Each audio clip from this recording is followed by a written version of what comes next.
سبح لله ما في السماوات وما في الأرض وهو العزيز الحكيم. يا أيها الذين آمنوا لم تقولون ما لا تفعلون كبر مقتا عند الله أن تقولوا ما لا تفعلون. إن الله يحب الذين يقاتلون في سبيله صفا كأنهم بنيان مرصوص.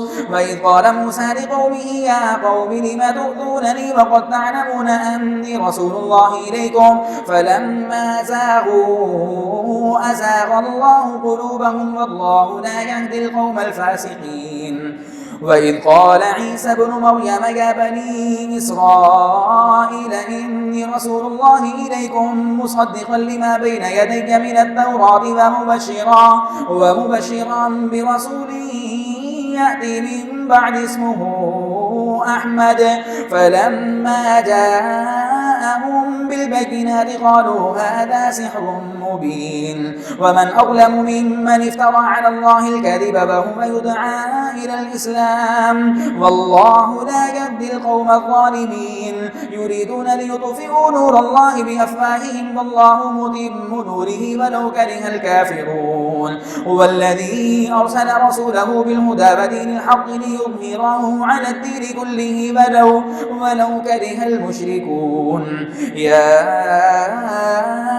أيها الذين آمنوا هل أدلكم على تجارة تنجيكم من عذاب أليم تؤمنون بالله ورسوله وتجاهدون في سبيل الله بأموالكم وأنفسكم ذلكم خير لكم إن كنتم تعلمون. يغفر لكم ذنوبكم ويدخلكم جنات تجري من تحتها الأنهار ومساكن طيبة في جنات عدن ذلك الفوز العظيم.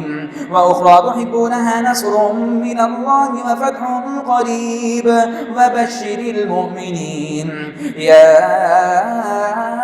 أيها الذين آمنوا كونوا أنصار الله كما قال عيسى ابن مريم للحواريين